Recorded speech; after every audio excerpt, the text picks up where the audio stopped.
What's up, everybody? It's your boy Justin Rodriguez, your favorite lender here at Neighborhood Loans, and I'm here with Edy with the first episode of Cafecito Talks.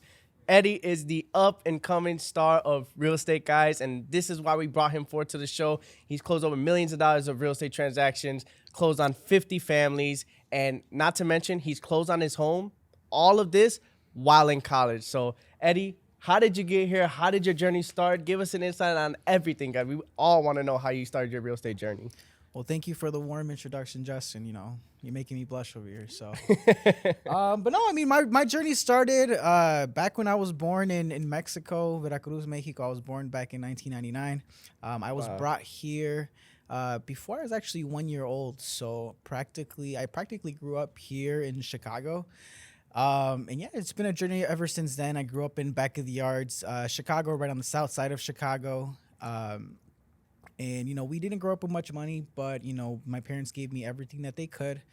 Went to middle school there. I mean, it was hard kind of staying focused in the beginning with all the stuff that was going on in my area, but I think it's just staying focused and ultimately just trying to make my parents proud for what the ultimate sacrifice of leaving the country, leaving everything that they had back in their home country to start fresh in a new country with new opportunities. I think just working from that mission or from that goal is what drove me to my early success.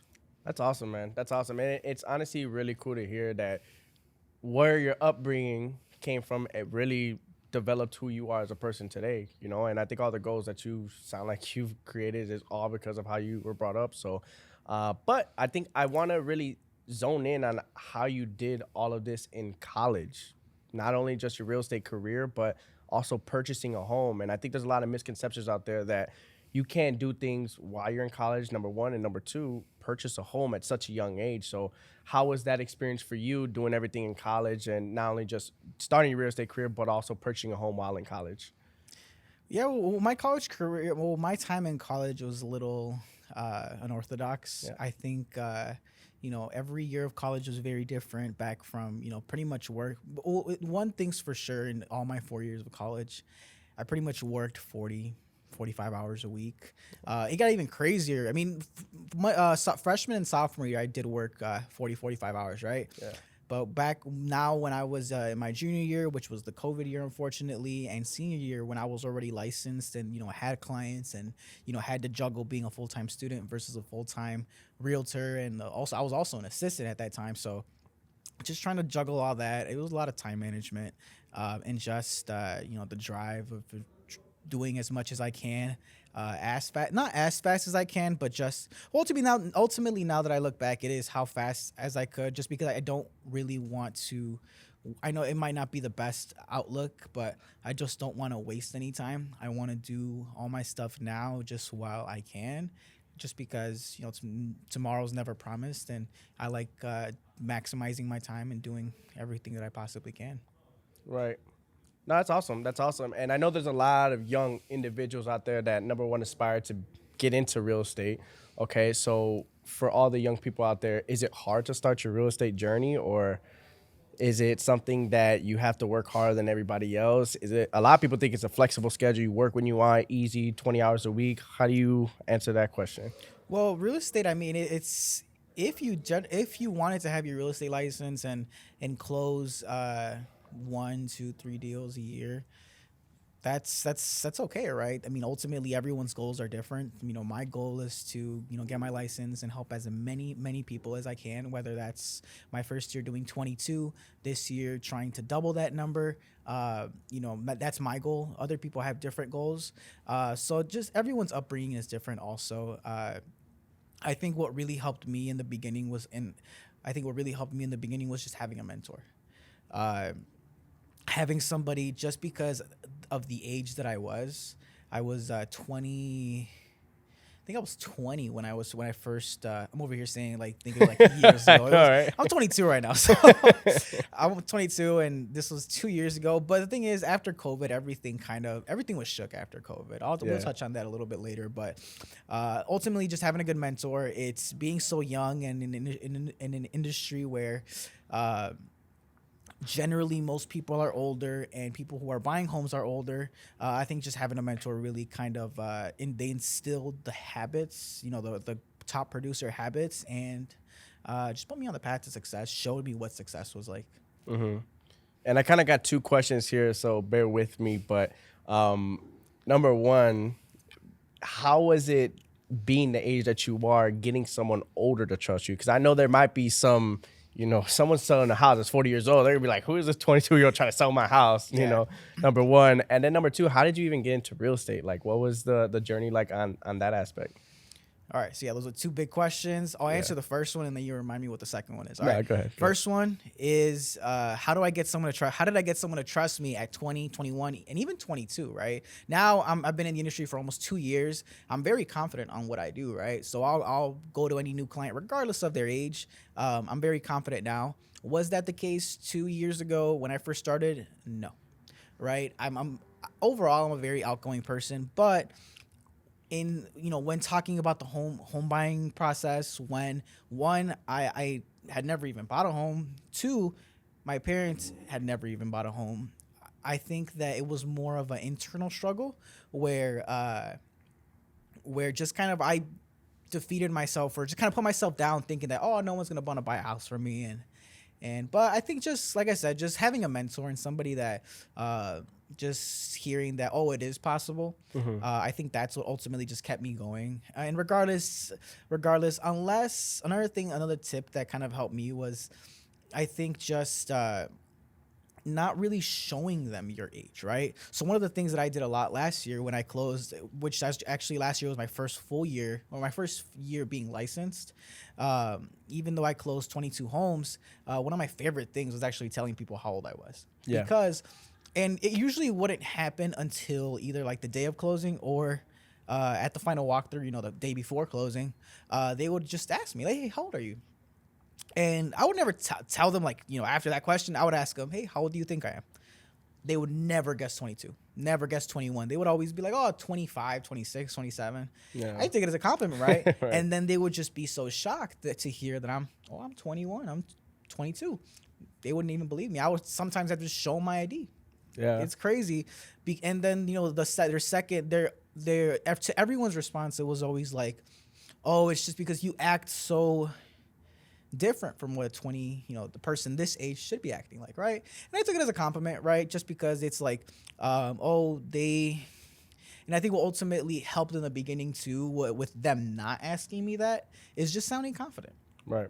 Sounding confident and just letting them know at the beginning who is the expert, right? Like, I got my license, and yes, a lot of people have their license that aren't, too into the industry, but I have my license and I'm 100% into real estate, right?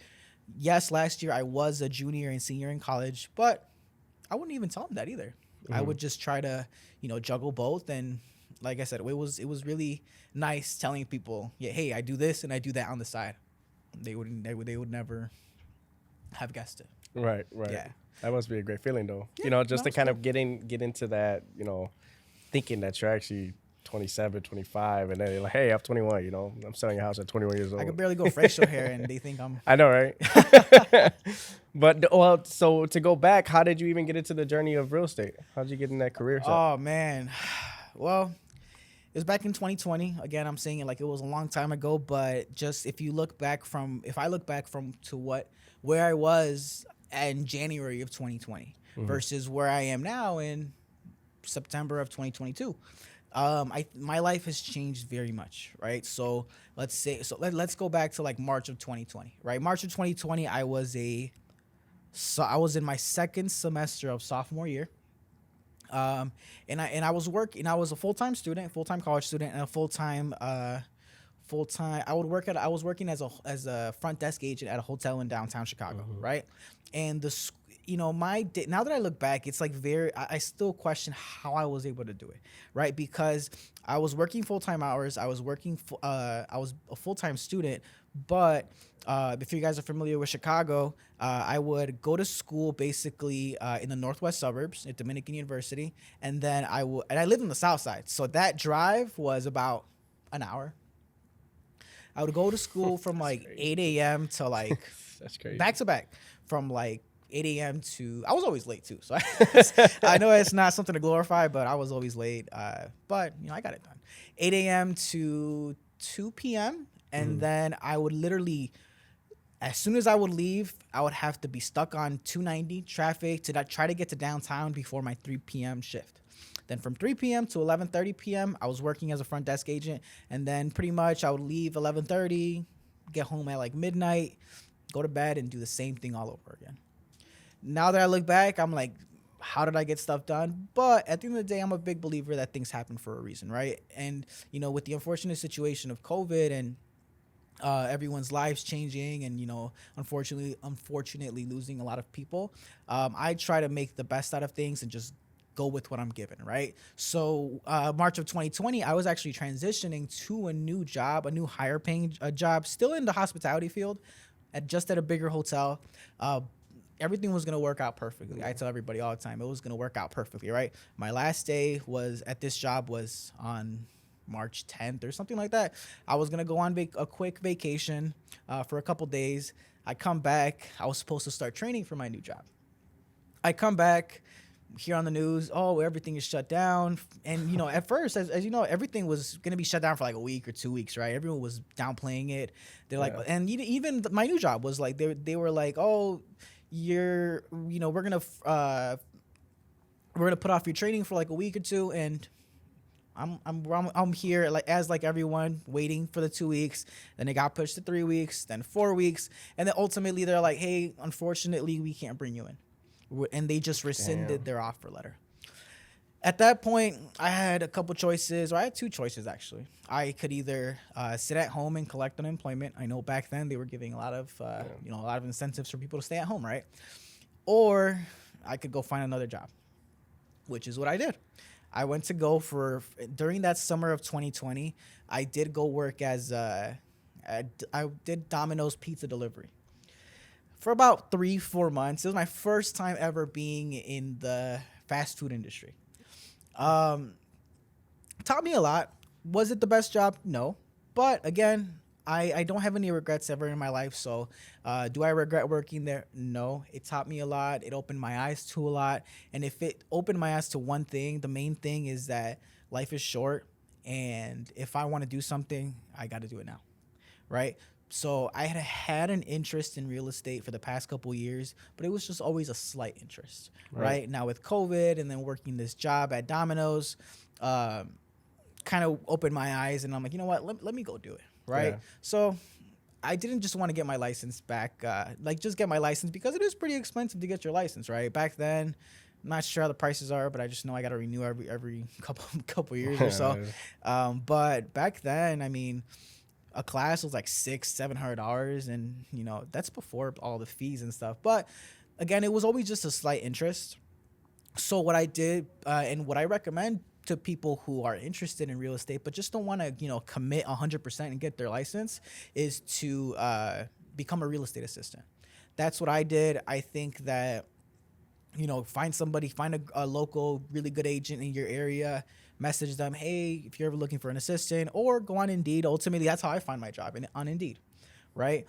And I think just working there, getting a glimpse of what real estate is like, and ultimately how sales works, right? Yeah. Sales is it doesn't just have to be real estate. It can also be car sales people and just other forms of sales that it's a whole new different industry. And once I, spent a couple months being a real estate assistant, I really liked it. So I did take that jump to get my license. And yeah, it's been a journey ever since. That's a pretty cool journey. And I think I'm glad that you brought up sales, because it is a whole different animal. Once you're in sales, you don't know when your next paycheck is going to come. And if you don't get a sale, you don't get a paycheck, right? And that's a very, very scary subject that not a lot of people like to feel. And honestly, I don't like to feel either. When the market's tough, when the market's good, okay, we're all happy, we're having a good time. But when the market's tough, that's when you figure out who the real people are and who is gonna hustle and grind. And that's why I want to get into my next point. How much do you feel of sales jobs are mindset?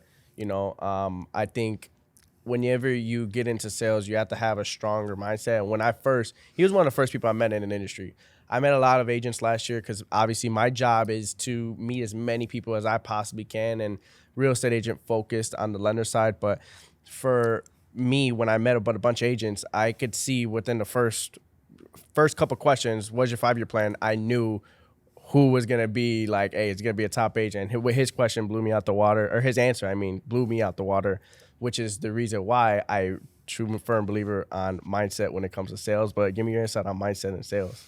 I think mindset is everything in sales, and I'll elaborate more on that. Uh, I think yes, is the journey going to be tough? 100% yes. We all start in different places. Kind of going back to how I got started and my early struggles. I think most of them were internal. I was 21, and I was wondering, you know, who's gonna trust me with their biggest home purchase. Another thing I would question was, real estate. Real estate and sales at the end of the day is who you know, right?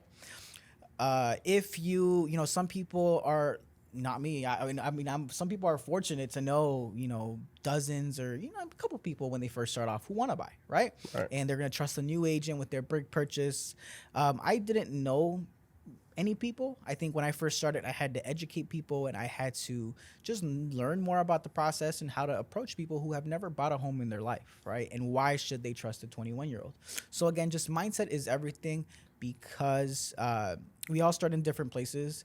But as long as we ultimately we all have that same goal, right? We all want to.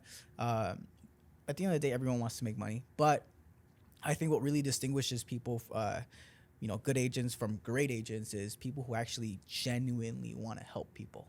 And so, yeah, that's the mindset that I go off of, and it's worked really well for me. That's awesome. That's awesome. I know I truly firmly believe that the more people that you try and help and educate, the more that your sales are going to grow more than ever, right? And I think a common thing that Eddie and I do in each consultation that we have is we make sure, regardless if you qualify right now or later, we meet with you in person and make sure that you feel educated. And it's never a no, like, hey, no, you don't qualify, so sorry, you got to go rent. No, it's no, you don't qualify right now. But our goal and our mission is like, all you have to do are these steps, then you're going to qualify. So it's never a no, it's a yes for the future. And we create that plan from beginning to end. So that way you could feel that, you have been educated on how to buy a piece of real estate because it's not easy. It really isn't. And coming from a guy who bought a piece of real estate at 21 years old, and a lot of people are renting till they're about 32 years old, and then they go and purchase their first property. So how was it being 21 years old to go and purchase your first piece of real estate? It was scary, honestly, and I think that once I went through the purchase myself, it opened my eyes even more to just how time consuming, just how stressing it is to buy at home, right? Um, I think that especially for people, it was my first time buying, and again, nobody in my life had ever purchased. So I was kind of navigating new waters, and I was licensed. So, like I said, I can only imagine how people only who was their first time buying and kind of similar situations as me, no one they had never bought. But just kind of going back to your question, how I was able to do it, I think just trying to get as informed as possible, and I credit a lot of that to just kind of to meeting you, because. When we first sat down for lunch, when we first sat down for lunch, right, and ultimately he pre-approved me over a dinner. So Right. so yeah, I think just hearing from you how talking about the process, you would have never guessed that Justin is how old he is and how new he was to the industry, just because at the end of the day it's all confidence, and also having good credit, having some savings, and what else? Yeah, no, yeah. Credit, income, Yeah, assets. You got to there have you all go. three See, in there you order go. to, I'm over here to go drawing a through blank, and it. it's because I always send people to Justin. Yeah. I focus on what I specialize in is in one look. Once you got the pre-approval, and once you, of course, I'm not going to shoo you away, right? Right. I'll Right. take you from start to finish, and even after we get to the finish line, you're never gonna get rid of me. You're never gonna get rid of me and Justin. But yeah, no, I help you guys from start to finish, and that's our goal, just to educate you and get you to the finish line. Yeah. So I want to kind of make sure that the common misconception of buying a house really is that it's super hard. And I want to make sure that people see stories like his, because his art is an amazing story. You know, like being 21, just buying your first piece of real estate, buying a condo, it's amazing. It's amazing. And that goes for you guys as well. You guys have all the power and the rights in the world to do the same thing. And the number one way that we have been able to incite education amongst people that are our age is been in the realm of multi-units as well. We've been kind of getting a lot of people who have been asking how to get into real estate investing, because ultimately, like I said, it is a scary process, and you're not going to figure out how to invest in real estate until you have professionals like us to do it, right? So I know that the two different lifestyles of a multi-unit, being a landlord, is a completely different, less hands-on journey while you're living in a condo. So give me your complete truth and honesty on living in a condo. Well, living in a condo, like you said, it's very hands off, right? When I bought, it was August of 2021. Literally, like I bought the weekend before my senior year was gonna start, so I was in a time crunch. And I'm the thing with a condo too is it's hands off, and you only got to deal with what's inside of your in your unit, correct? So I didn't have to worry. Fortunately, I didn't have to worry about cutting grass, shoveling snow. I didn't have to worry about any of that because I had paid a monthly HOA that would cover that, right? But for me, I saw it that I was at a point in my life where I could work 12, 14, and 16 hours a day sometimes and just get home to my own unit and just relax, right? But again, once it really wasn't going to bring me any cash flow until I move out. So that's the pro about living in a condo. That was the stage that I was in life, and I think it's really good. I think would I recommend a condo to people who would I recommend a condo to? Probably people who are busy, people who just want to get home and relax, right? Can you get there with a single family home?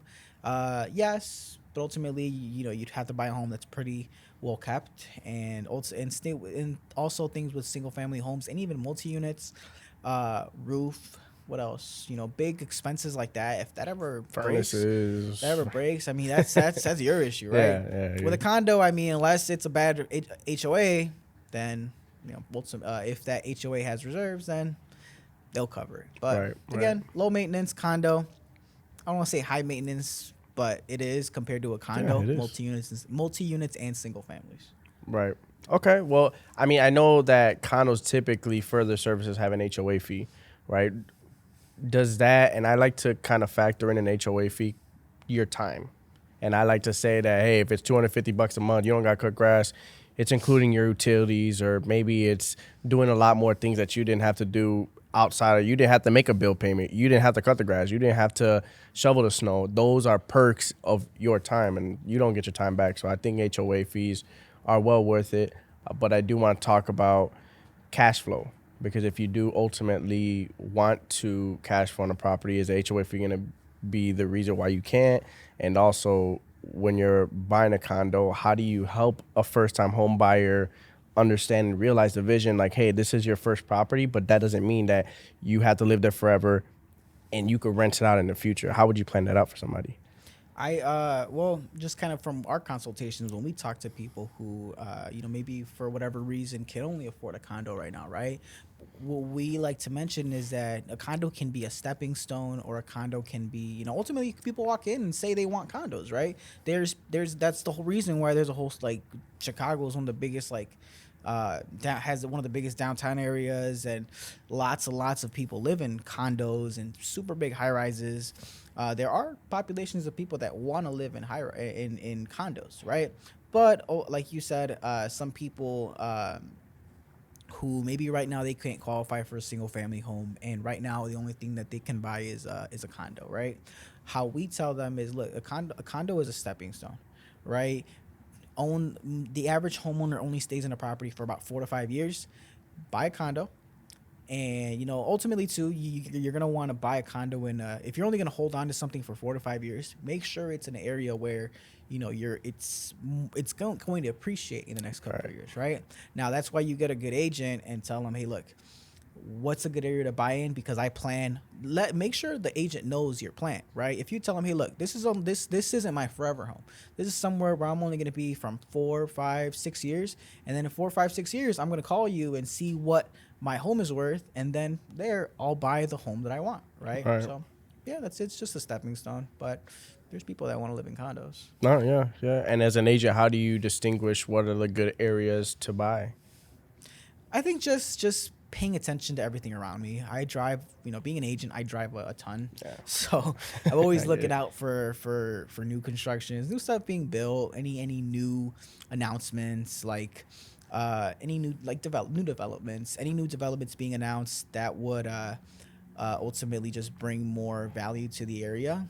I classify those as areas to invest in or to buy in. Okay. And being a buyer, though, why is that a benefit? Whether or not what areas to buy and what would that be beneficial to them?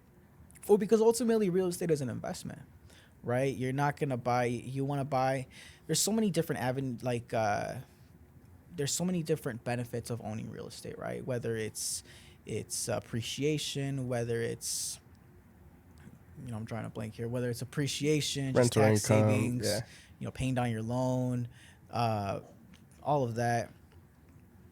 One of the biggest things, appreciation, right? If you buy something that's 100K or 200K, and in 4 or 5 years it's worth 250K, those $50,000 equity, Right. right? And Mm-hmm. Justin explains equity really well, where basically, what is it? You said your what is the amount Yeah. your home is worth versus your mortgage, right? Right. So Yeah. So if you owe $100,000 and then your house is worth $200,000, you have $100,000 worth of equity. So there's so many ways to build equity. It's making improvements on your home, like he said, developments around your area. There's so many ways that you can improve your house value that sometimes it's not even in your control. Real estate increases in value without you even having to do anything. But imagine if you put in the work, you make the repairs to your house, you make improvements. Not only that, you're paying your loan off, and your area is getting better with real estate developments. It's a gold mine, yeah, and it it's takes true. excuse me, it takes a special agent to find something like that. And he did, fortunately, help me find something that, again, I check all three boxes. I got to put in the work to make sure that this property have the home improvements to build more equity from it. But ultimately, I walked in with $30,000 worth of equity. So he did something right. So what is your opinion on your first property being a multi-unit versus a single family or a condo? I think just real estate as a whole. Of course, multi units are going to. Everything has its pros and cons. Right. Of course, multi units are. You get to be your own landlord, but you also get to be an actual landlord where you have tenants and stuff, right? Right. And I know our stories are similar, but we ended up buying properties, right? I bought a condo. He bought a multi unit. He went big, so well, that's the second episode though. Right, right. But the Right. first episode is me. Oh, it Yeah. is. I'm talking about buying a condo. All right. So the reason why I bought a condo was because my lender, Justin, I took advantage of the low rates. Right. Right. 100%. Rates. I think I got like 3%. Yeah. I took advantage of that. Ultimately, I also saw it as an investment because do I plan on living there forever? No. Do I plan on living there the 30 years, the 30 years that my loan is? Like when I was at the closing and I saw that my loan would expire, or I would finish paying off my loan in 2051. I didn't even look at that, but thinking about that is crazy. Yeah. Most people would think that you have to hold on to the home for that long, and you don't. I mean, ultimately, the great thing with real estate is you can buy and sell the property whenever Right. you'd like, right? And the thing with my condo is that I look at it more as like, look, I wanted to live a couple minutes away from my university. I wanted to leave the neighborhood that I had grown up in because although it taught me a lot, I just commuting wise it wasn't good. I was commuting, it was a lot of miles that I was driving every single day. So I just saw it as a good time to buy because of the rates and because I wasn't looking for anything big, right? So a condo was perfect for me. The payment was still something that I can manage. I was making real estate money, which was good, but at the end of the day, I didn't want to go big and then now with the market slowing Right. down, having to Now be stuck you're. with that. Mhm. And also too, condos while you're living in them aren't really gonna bring you much money. But the thing with my condo is that I would, with how low my rate is, I could cash flow. I mean, I will cash flow. I know I ran the numbers after I move out. I'm not gonna sell it because I have a low rate. But condos may not appreciate as much. But like I said, I'm once I move out, just how the projected rent that I can get minus the mortgage. That's Right. all And it's profit. passive income. Ultimately, regardless of what type of property that you buy, your goal should be doors. Yeah, Right. exactly. So at the end of the day, if you have 10 doors, right, regardless if it's a multi-unit, single family or condo, obviously multi-unit is just, you're going to have more doors faster, but there's no better route. Like, okay, you have to get a multi-unit first. If a condo is your first purchase, that's still good because Yeah. number one, if it fits your budget, right, you don't have to be a landlord. Not being a landlord is not for everybody. Like, I'll be honest with you. There's some crazy tenants. It's not glitz and glam. It's not always perfect. It's not going to be this passive income. You'll never have to hear from tenants. There's going to be some negative moments, and that's for any investment, whether it be stocks, whether it be any investment that you make. You're going to have some bumps in the road that you might not like. But to Eddie's point, now you're gonna have an asset for the rest of your life and however Yeah. long you want to hold it for. And then once you pay your loan off and someone else is paying your mortgage off, when you sell it, that's your profits, right? Oh, yeah. So the ultimate goal is just having as many doors as possible. And it's truly inspiring to hear somebody that's 21 years old, producing the way he's producing while in college. Now he's out of college and he's still killing it, doing all this while in college. It truly is to be an honor to be a friend and a business partner in this industry together. And I kind of figured when I met with him, he is going to be one of the biggest producers in the business. Reason being is the first thing he told me after his 5-year plan is he wanted to own his own brokerage and have his own team and have just having shooting for the stars right away. And I can relate to it. And I think your circle is super, super important on what goals and dreams you want to achieve, because when you have a friend that's a business partner that's shooting for the stars and you're shooting for the stars, you feed off each other and you bring forth good energy to each other. And ultimately, I want to thank you for all the things that you've done, help me purchase my first home and, help me expand and grow my business in every way that I possibly can. So Eddie, thank you so much for coming out today, man. Thank you. It was an honor being the first guest on Cafecito Talks. So thank you. It was a big honor. It was also an honor helping him buy his first property, but we'll touch on that second episode though. Yeah, I appreciate it. Again, thank you guys so much for watching. If you guys have any questions or concerns about anything regarding real estate, please reach out to us. But again, thank you for watching Cafecito Talks.